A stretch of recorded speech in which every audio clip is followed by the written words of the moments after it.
മുല്ലവള്ളിയും തേന്മാവും എന്ന സ്റ്റോറിയുടെ അവസാനത്തെ പാർട്ടാണിത്. ഒരുപാട് വൈകിച്ചിട്ടാണ് ഞാൻ ഓരോ പാർട്ടും തന്നിരുന്നത്. എന്നിട്ടും ക്ഷമയോടെ ഈ കഥയ്ക്ക് വേണ്ടി കാത്തിരുന്നവരോടും ഈ കഥ ഒട്ടും മുടങ്ങാതെ വായിച്ച് അഭിപ്രായങ്ങൾ അറിയിച്ചിരുന്നവരോടും ഒരുപാട് നന്ദിയുണ്ട്. അപ്പോൾ അവസാനത്തെ പാർട്ടിലേക്ക് കടക്കുകയാണ്. വീഡിയോ ഇഷ്ടപ്പെട്ടാൽ ഒന്ന് ലൈക്ക് ചെയ്തേക്കണേ. നിങ്ങളുടെ അഭിപ്രായങ്ങൾ കമൻറ്റ് ബോക്സിൽ അറിയിക്കുകയും ചെയ്യുക. ആ മുറിക്കകത്തേക്ക് കടക്കുമ്പോൾ നന്ദക്ക് ശ്വാസം വിങ്ങുന്ന പോലെ തോന്നി. അഭി അന്നേരം മയക്കത്തിലാണ്. നന്ദ പതിയെ അവൻ്റെ കയ്യിലൊന്ന് തൊട്ടു. മരുന്നിൻ്റെ ക്ഷീണം കൊണ്ടാണെന്ന് തോന്നുന്നു. അവൻ അല്പം പ്രയാസത്തോടെയാണ് കണ്ണുകൾ വലിച്ചു തുറന്നത്. അഭി പതിയെ നന്ദയെ നോക്കി. നന്ദേ. ഏറ്റവും ആർദ്രമായ ആ വിളിയിൽ നന്ദ നിശ്ചലയായി നിന്നുപോയി. എന്നോടിപ്പോഴും ദേഷ്യമാണോ? അഭി പതിയെ ചോദിച്ചു. എനിക്കെന്തിനാ അഭി നിന്നോട് പിണക്കം? നന്ദ ഭാവവ്യത്യാസങ്ങൾ ഒന്നും കൂടാതെ ചോദിച്ചു. പിന്നെ നീ എന്താ നന്ദേ എനിക്കൊപ്പം വരാതിരുന്നത്? അതുകൊണ്ടല്ലേ ഞാൻ... ബാക്കി വാക്കുകൾ പൂർത്തീകരിക്കാതെ അഭി അവളെ തന്നെ നോക്കി. ഞാൻ കൂടെ വന്നില്ലെങ്കിൽ ജീവൻ കളയുകയാണോ വേണ്ടത്? നന്ദക്ക് ദേഷ്യം വരുന്നുണ്ടായിരുന്നു.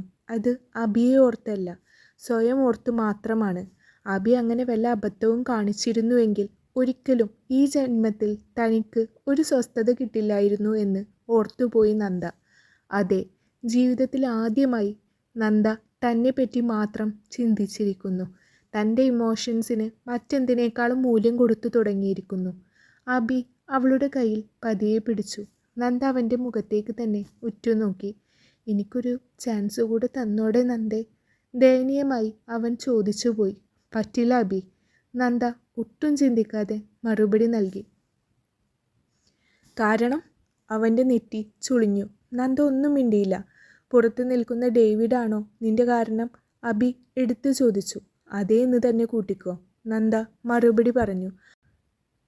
അപ്പോൾ നീ എന്നെ സ്നേഹിച്ചിരുന്നത് ആത്മാർത്ഥമായിട്ടല്ലായിരുന്നോ? അഭിക്ക് ദേഷ്യവും വന്നു. നന്ദ അവനെ തന്നെ ഉറ്റുനോക്കി. എത്ര എളുപ്പമാണ് അവൻ്റെ വ്യക്തിത്വത്തിൽ മാറ്റങ്ങൾ വരുന്നതെന്ന് ഓർത്തുപോയി നന്ദ.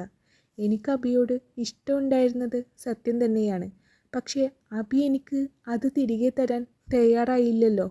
നന്ദ മാറിൽ കൈകൾ പിണച്ചു കെട്ടി നിന്നുകൊണ്ട് ചോദിച്ചു. ഓ, ഇപ്പം ഞാൻ തിരികെ ഇഷ്ടം തരാൻ തയ്യാറായപ്പോൾ നിന്റെ ഇഷ്ടം അങ്ങ് മാഞ്ഞുപോയോ? അഭിയിൽ പരിഹാസം. ഇല്ല അഭി, മാഞ്ഞുപോയില്ല. പകരം അത് ഒഴുകിപ്പോയി. ഒരു സ്നേഹക്കൂമ്പാരം തേടിപ്പോയി. ആ സ്നേഹക്കൂമ്പാരമാണ് ഡേവിഡ്. പുറത്തു നിൽപ്പുണ്ട്, ഞാൻ തിരികെ വരുന്നതും കാത്ത്. നന്ദ നേരത്തെ ചിരിയോടെ പറഞ്ഞു. എന്നോട് സ്നേഹമാണെന്നൊക്കെ പറഞ്ഞു നടന്നിട്ട് ഇപ്പോൾ അവനെ സ്നേഹിക്കുന്നു എന്ന് പോലും. നാളെ വേറെ ഒരുത്തനെ കണ്ടാൽ നീ അവനെയും സ്നേഹിക്കില്ല എന്ന് ആര് കണ്ടു? അഭിയുടെ ദേഷ്യം നിയന്ത്രണത്തിലല്ലായിരുന്നു അന്നേരം. മതി, നിർത്ത്. നന്ദ കൈ ഉയർത്തി അവനെ തടഞ്ഞു. നന്ദേ, ഞാൻ... അഭി ഒന്ന് പരിഭ്രമിച്ചു. പിന്നെ ഞാൻ എന്ത് വേണമായിരുന്നു? നിങ്ങളെ മാത്രം ഓർത്ത് കരഞ്ഞങ്ങ് അവസാനിപ്പിക്കണമായിരുന്നോ എൻ്റെ ജീവിതം? എന്നെ മാത്രം ഉള്ളിൽ നിറച്ച് ജീവിക്കുന്നവൻ്റെ ഉള്ളിൽ ഞാൻ കാണാതെ പോകണമായിരുന്നോ? എൻ്റെ ഉള്ളിൽ ഇപ്പോൾ ഡേവിഡ് മാത്രമേ ഉള്ളൂ. ഇനി മരിക്കും വരെ അതങ്ങനെ തന്നെയായിരിക്കും. അതിൻ്റെ പേരിൽ ഇനി ആര് ജീവിച്ചാലും മരിച്ചാലും ഒന്നും എനിക്ക് അത് പ്രശ്നമല്ല. ഇനി എൻ്റെയും ഡേവിഡിൻ്റെയും ജീവിതത്തിലോട്ട് വരരുത് അഭി, പ്ലീസ്. പറ്റുമെങ്കിൽ ഇനിയെങ്കിലും ഉള്ളിലെ പകയും അഹങ്കാരവും എല്ലാം എടുത്തു കളഞ്ഞ് മനുഷ്യന്മാരെ പോലെ ജീവിക്കാൻ നോക്ക്. നന്ദ ദേഷ്യത്തോടെ പറഞ്ഞുകൊണ്ട് മുന്നോട്ട് നടന്നു. ഒരു പിൻവിളിക്ക് അഭിയും മുതിർന്നില്ല. നന്ദക്ക് ഒരിക്കലും തന്നെ ഇനി അംഗീകരിക്കാൻ പറ്റില്ല എന്ന സത്യം അവൻ ഉൾക്കൊണ്ട് കഴിഞ്ഞിരുന്നു. നന്ദ പുറത്തേക്ക് വരുമ്പോൾ പുറത്ത് അക്ഷമയോടെ ഡേവിഡും അഭിയുടെ അമ്മയും നിൽപ്പുണ്ട്. മോളെ, നിങ്ങൾ തമ്മിലുള്ള പ്രശ്നങ്ങളെല്ലാം തീർന്നോ? ആ അമ്മ പ്രതീക്ഷയോടെ ചോദിച്ചുപോയി. അതിന് ഞാനും അഭിയും തമ്മിൽ എന്താണ് അമ്മേ പ്രശ്നം? ഒരു പ്രശ്നവും ഇല്ല. പ്രശ്നങ്ങൾ മാത്രമല്ല, സ്നേഹവുമില്ല. ഒന്നുമില്ല, ഒന്നും. സമാന്തര രേഖകളാണ് ഞങ്ങൾ. കൂട്ടിമുട്ടിക്കാൻ നോക്കിയാൽ അമ്മ പരാജയപ്പെട്ടു പോവും. നന്ദയുടെ വാക്കുകളിൽ ആ അമ്മയുടെ അവസാനത്തെ പ്രതീക്ഷയും കെട്ടുപോയി. നിമിഷയുടെ കയ്യിലേക്ക് നന്ദ ആ ആധാരം വെച്ചു കൊടുക്കവേ മാധവനും നിമിഷയും അത്ഭുതപ്പെട്ടുപോയി. ഇതിനൊക്കെ കൂടെ വേണ്ടിയായിരുന്നല്ലോ നിങ്ങൾ ഈ കണ്ണിൽ ചോരയില്ലാത്ത തെറ്റുകളെല്ലാം ചെയ്തു കൂട്ടിയത്. നിങ്ങൾ തന്നെ വെച്ചോ? നന്ദ പുച്ഛത്തോടെ പറഞ്ഞുകൊണ്ട് നിമിഷയെ ഒന്ന് നോക്കി. മാധവൻ്റെ കണ്ണുകളിൽ കുറ്റബോധമുണ്ടെങ്കിലും നിമിഷയുടെ കണ്ണുകളിൽ ഒരു തരം അമർഷമാണ്. പിന്നെ നിമിഷേ, ഈ വീട്ടിൽ ജീവിക്കുന്ന ഓരോ നിമിഷവും ഈ സുഖസൗകര്യങ്ങളെല്ലാം ഞാനും നിനക്ക് തന്ന പിച്ചയാണെന്ന് കരുതിയേക്കണം നീ. പുച്ഛത്തോടെ നന്ദ അത് പറയുമ്പോൾ കേട്ടു നിൽക്കാനേ നിമിഷക്കായുള്ളൂ. തനിക്ക് മുകളിൽ നന്ദ വളരാതിരിക്കാൻ താൻ എന്തൊക്കെ ചെയ്തു. പക്ഷേ എന്നിട്ടും അവൾ തന്നേക്കാൾ എത്രയോ ഉയരത്തിൽ എത്തി നിൽക്കുന്നു. ആലോചിക്കും തോറും നിമിഷക്ക് അസൂയ പെരുത്തു. ആ അസൂയയിൽ തന്നെയായിരിക്കും നിമിഷയുടെ ഇനി അങ്ങോട്ടുള്ള ജീവിതവും. ആ വലിയ വീട്ടിൽ ഡേവിഡും അവൻ്റെ നന്ദയും മാത്രമാണുള്ളത്. ജെറി 2 ദിവസത്തിന് എങ്ങോട്ടോ ട്രിപ്പ് പോയേക്കുകയാണ്. താൻ സ്വർഗത്തിലെ കട്ടുറുമ്പാവണ്ട എന്ന് കരുതി അവൻ മാറിക്കൊടുത്തതാണ്. നന്ദയുടെയും ഡേവിഡിൻ്റെയും വിവാഹം കഴിഞ്ഞിട്ട് ഇന്നേക്ക് 4 ദിവസമായി. ആ ബാൽക്കണിയിൽ ഇട്ടിരിക്കുന്ന ചൂരൽ ഊഞ്ഞാലിൽ ഇരിപ്പാണ് ഡേവിഡ്. അവൻ്റെ മടിയിൽ അളകനന്ദയും ഇരിപ്പുണ്ട്. നിലാവിൽ തിളങ്ങുന്ന നന്ദയുടെ മുഖം ഒരു പനിനീർ പുഷ്പം പോലെയാണ് ഡേവിഡിന് തോന്നിപ്പിച്ചത്. കഴിഞ്ഞതെല്ലാം ഒരു സ്വപ്നം പോലെയാണ് ഡേവിഡിന് തോന്നുന്നത്. എന്താ ആലോചിക്കുന്നത്? നന്ദ അവൻ്റെ കാതോരം കുറുകി. നിന്നോട് ഞാൻ പലവട്ടം പറഞ്ഞിട്ടുണ്ട് എന്നെ പ്രലോഭിപ്പിക്കരുത് എന്ന്. ഡേവിഡ് അവളെ കണ്ണ് ചുരുക്കിയൊന്ന് നോക്കി. പ്രലോഭിപ്പിച്ചാൽ എന്താ? നന്ദ ചിരിയോടെ അവൻ്റെ ചുണ്ടുകളിൽ ഒന്ന് തൊട്ടു. എൻ്റെ പിടിവിട്ടു പോവും കൊച്ചേ. ഡേവിഡിൻ്റെ സ്വരം നിർത്തു. പിടിവിട്ടു പോയിക്കോട്ടെ. മൃദുലഭാവങ്ങളൊന്നുമില്ലാത്ത കൂരിരുട്ടിൽ കാണുന്ന ചീറ്റപ്പുലിയുടെ ശൗര്യമുള്ള ഒരു ഡേവിഡില്ലേ, ആ ഡേവിഡിനെ എനിക്കിഷ്ടമാണ്. നന്ദ ചിരിയോടെ പറഞ്ഞതും ഡേവിഡ് അവളെ അങ്ങ് ഇറുക്കെ പുണർന്നു.